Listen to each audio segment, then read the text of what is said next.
Welcome to the Future of Less Work, where we explore how work is transforming one conversation at a time.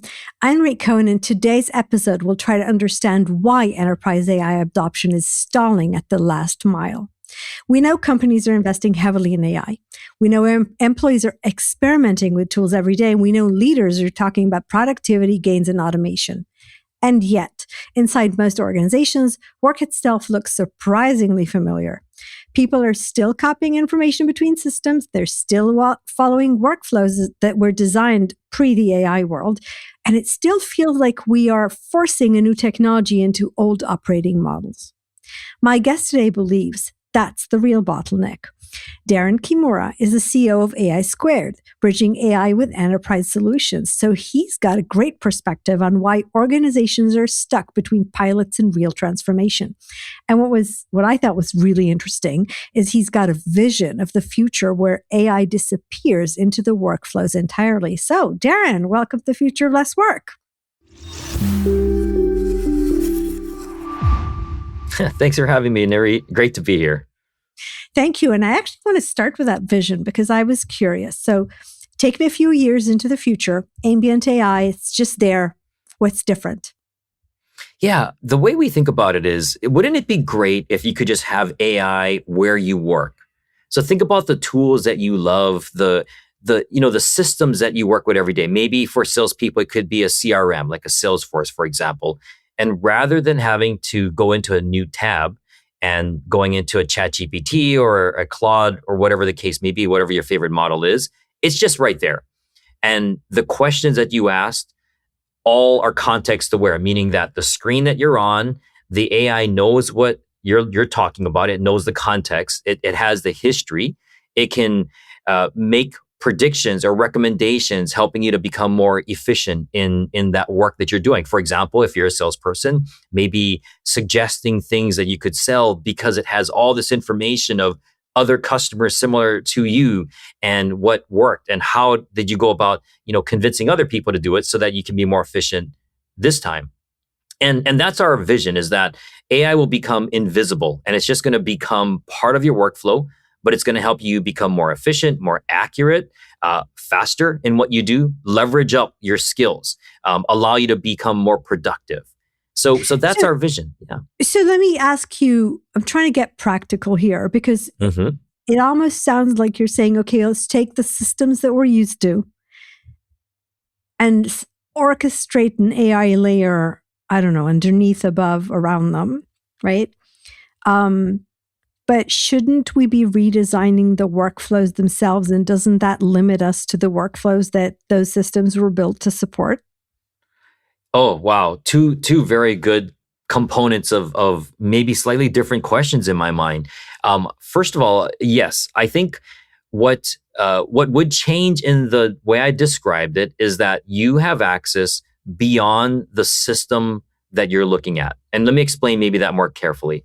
If you're working with Salesforce wants to keep you inside of their ecosystem. So they want you to use the tools within Salesforce, Tableau, Slack, Informatica, those types of things. But what if you needed information from SAP or Oracle or some other product or some other system that is not necessarily connected to that world? Yeah, or from my email or my note-taking app. Right, exactly. What we believe is the future is where you connect all of those systems together to provide you, the end user in this case, all the information from all the data that revolves around your life, so you get the best information. So that's I guess one way we think about it. So again, back to the Salesforce example, when you're within that application, and again, it doesn't have to be Salesforce, but in this case, we're using this as the example. You're going to be tapping into all these different systems. You're going to be activating different models. Those models are going to be giving you predictions and suggestions based upon all the entire context of your life.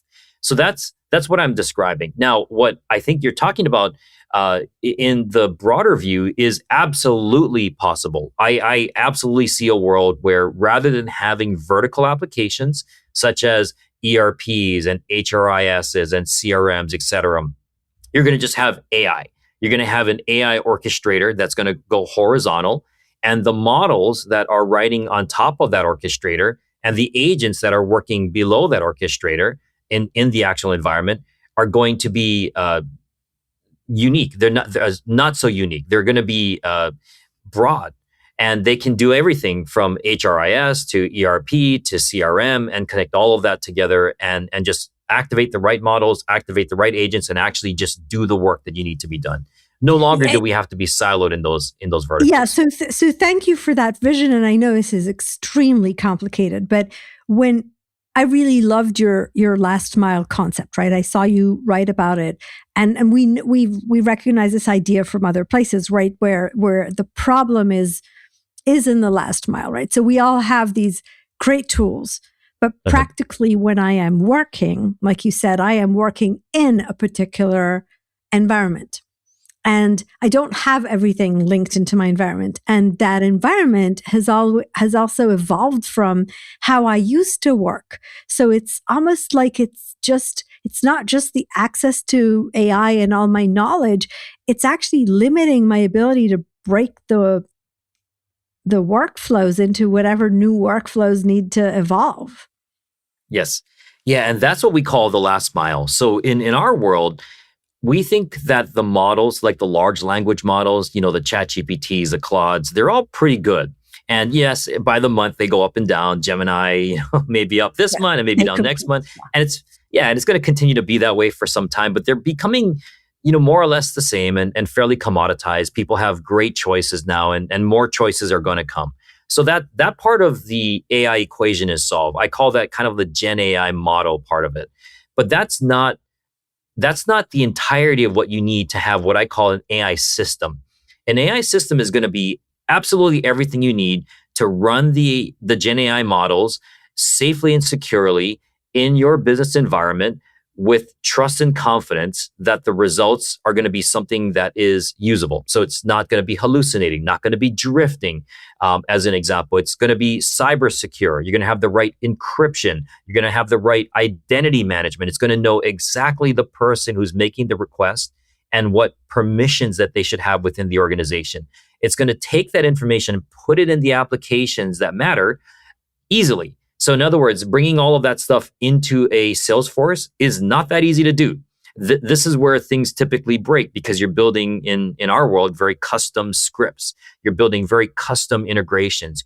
In some cases, you might be working with a third-party software, SDK or an API, and some of those concepts could change over time.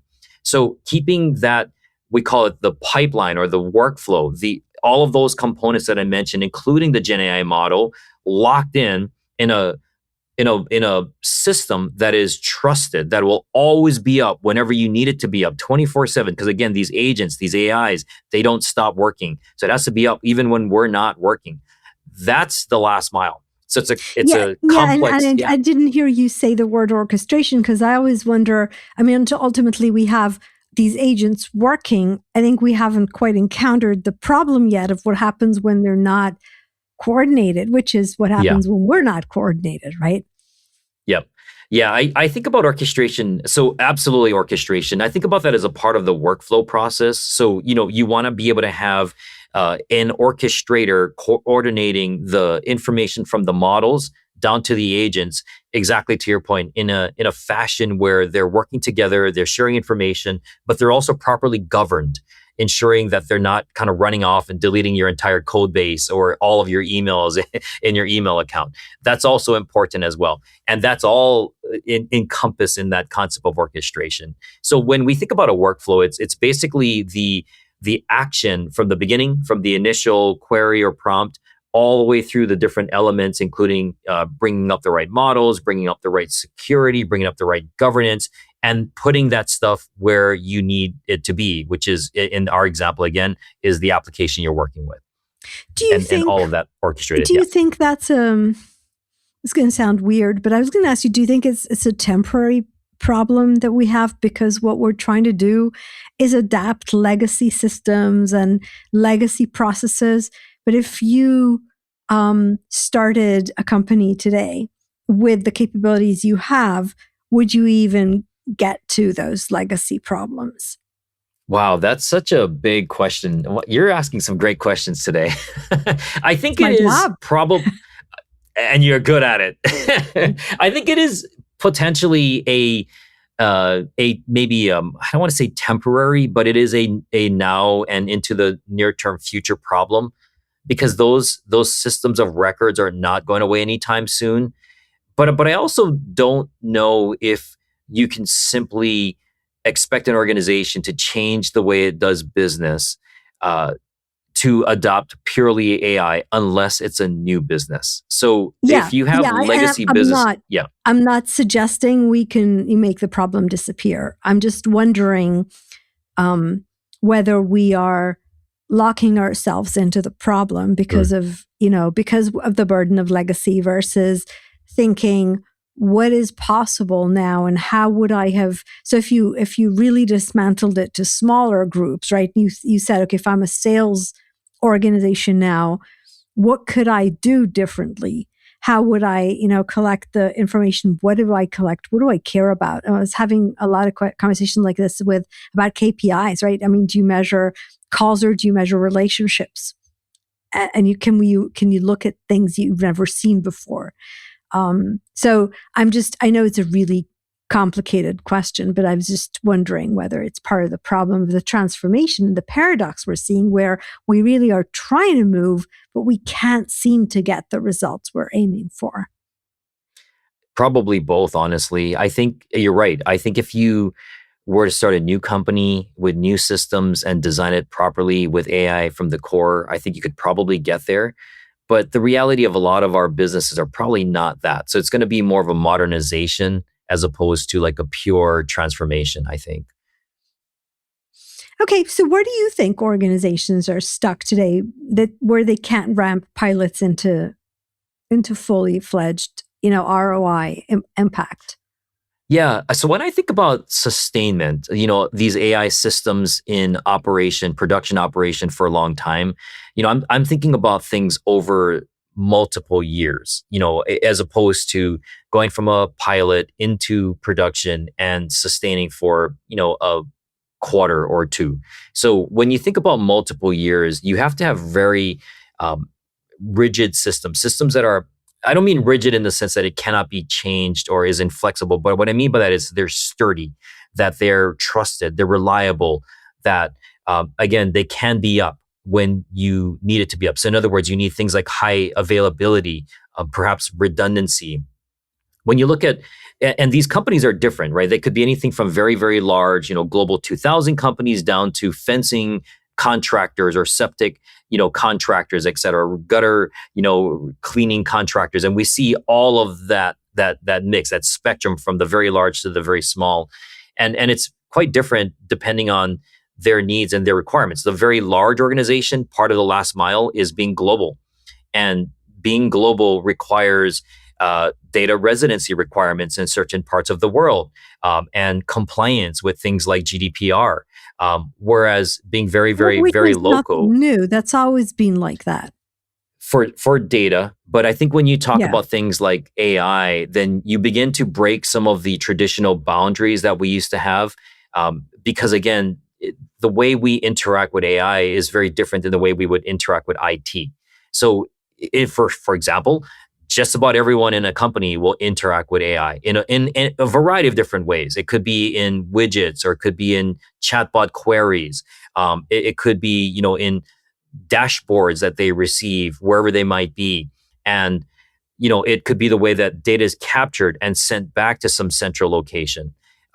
Because the AI models tend to be, at least today, quite large, right? Large language models, as opposed to maybe what's coming in the near-term future, smaller models that can be more resident. You have, I think, significantly different and bigger problems. Those all, to me, fall in that last mile because it's about making AI systems operational globally. So slightly different based upon the size of the company. Yeah. Yeah, absolutely. Yeah, totally understand. So I'm wondering, have you seen good examples? If somebody's listening to us and these are very big, daunting challenges. What are some examples of how you've approached them and seen them, break down into bite-sized parts that work? Yeah. Yeah, it's a great question because this is actually something we've been researching through our labs for probably 3 or 4 years now, and have interviews with over 100 organizations, typically large ones, most of them regulated. What we've seen is that you've got, first of all, maturity, right? Maturity over timeline. Different organizations at different levels of maturity on AI adoption. Some organizations are just getting started, where their data is kind of all over the place, and maybe they're using, a Gen AI model like ChatGPT, and really that's the extent of it. And in some cases, even these publicly traded companies, they let their own personal accounts be used for company purposes. I've seen that in the wild happening today. Your listeners might be experiencing that in their own organizations. I would not you're be talking about surprised. shadow AI, right? I mean, we know that Absolutely, AI shadow came AI. into Yeah. organizations through a bring your own methodology. We know that for a fact. Yes. And then on the other spectrum, outside of the spectrum, you've got the highly mature organizations that have been doing AI deployments for 5 years. They may have 50, 100 data scientists now working for them because they're large, right? These are the global 2000. And they're now realizing, they're looking back and like, wow, wait a minute. How did we become an AI shop? Like our AI team is bigger than some startups that are running these days, right? And maybe we shouldn't be doing that. Maybe we should reassess our purpose. Our purpose was to be, a packaging manufacturer or clinicians or whatever the case may be. So you've got these organizations across the gamut. Now, what I've seen from the ones that are very mature and have had what I call kind of restarts is that when they get it right, it's typically when they start with a highly governed framework and understand the different, what I call the layers that are required for AI success. And that's everything from data, having good governed data, to the way that the data interacts with their organization. So connections, preparing that data for use by AI, the workflow creation, things like governance. And governance includes things like getting your legal organization involved and understanding what is okay and what is not okay, and establishing these guidelines and understanding.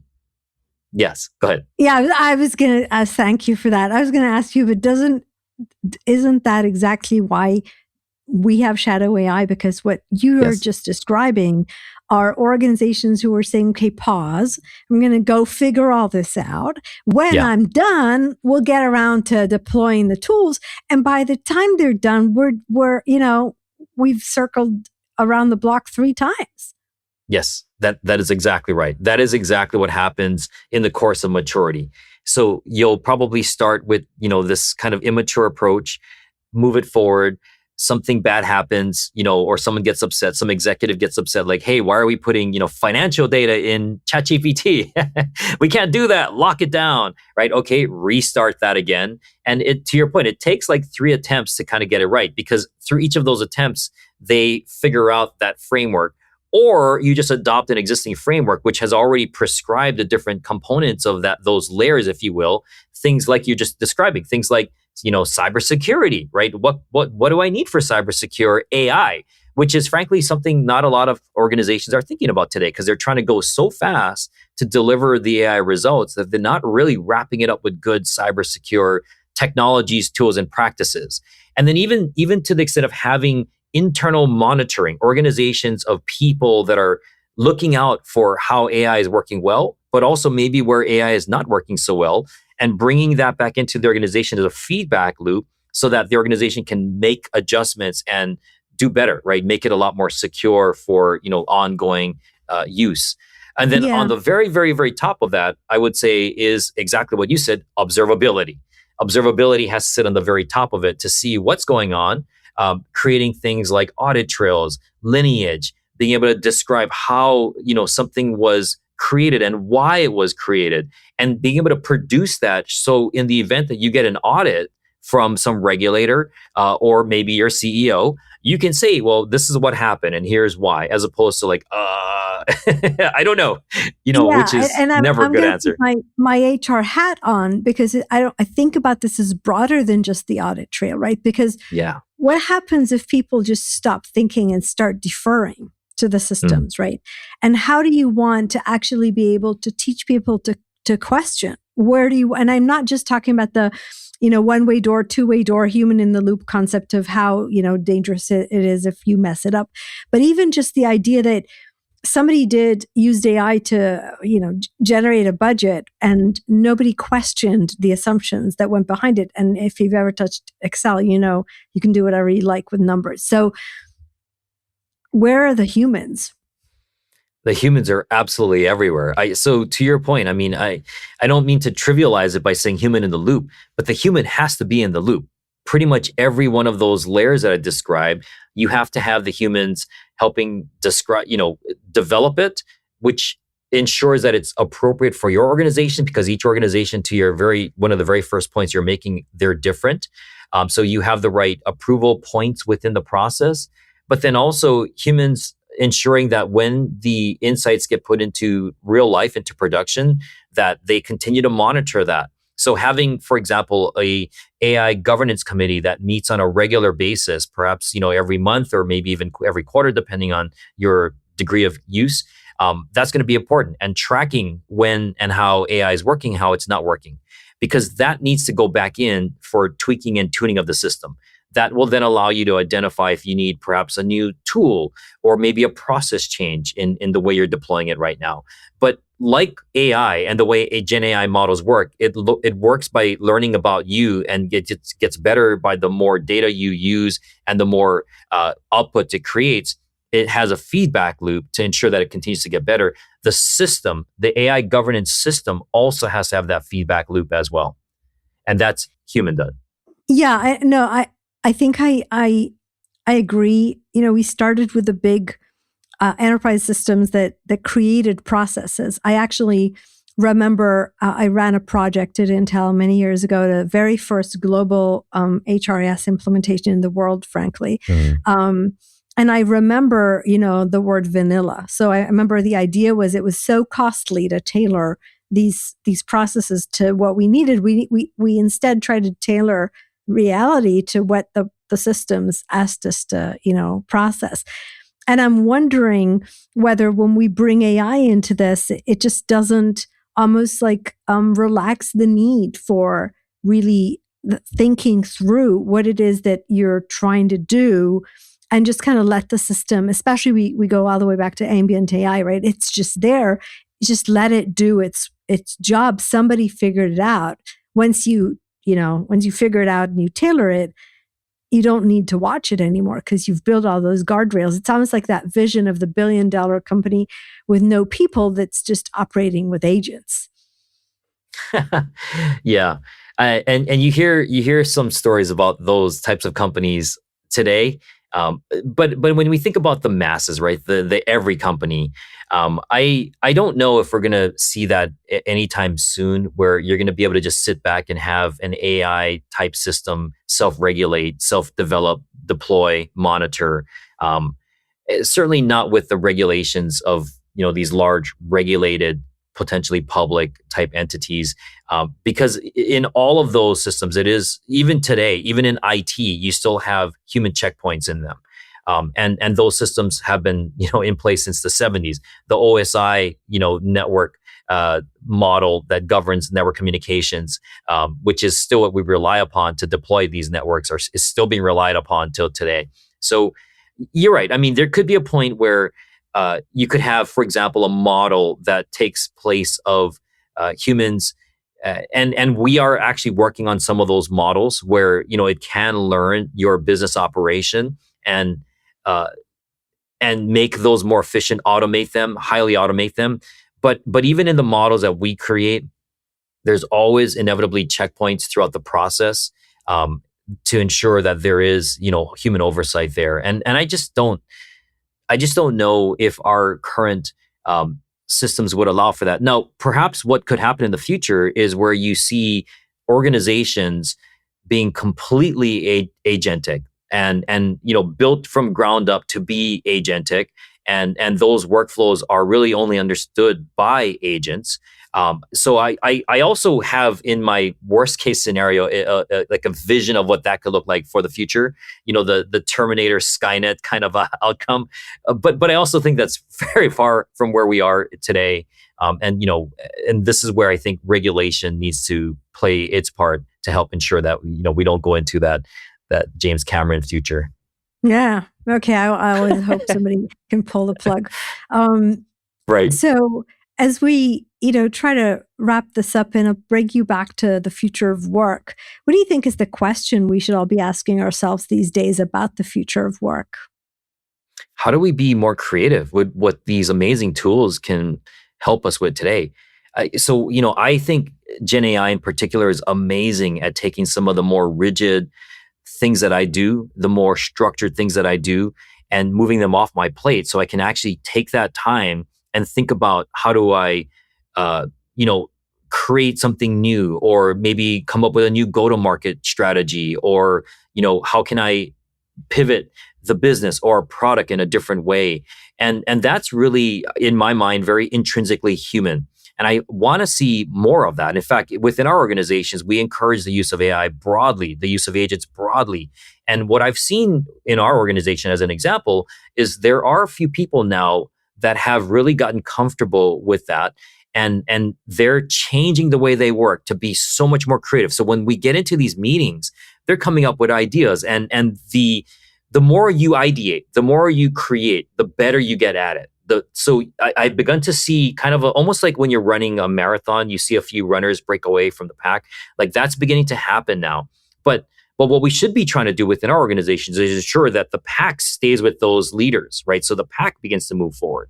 And I think that's where we have to, again, back to what I was saying, use the tools to unlock the potential, unlock your time, and take that time and become creative. Invest in things that allow you to be creative. Read, right? Try things that are taking you outside of your comfort zone.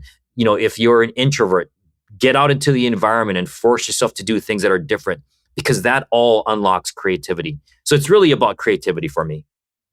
Fabulous. Thank you. I called this podcast The Future of Less Work, not because of the Terminator concept, but actually because I think this is an opportunity to do less of what doesn't matter and more of what does. I think you're, marking the space here for us to go look at that. Wow. Yeah. And I love the fact that you talk about work, because work, if you love it, is not work, and that's the thing. So it's less work. It might be more productivity, but it's less work. Perfect. Yeah, it doesn't necessarily mean you're not doing valuable things, right? It just doesn't need to be the way we used to define it. It's not measured by hours or location.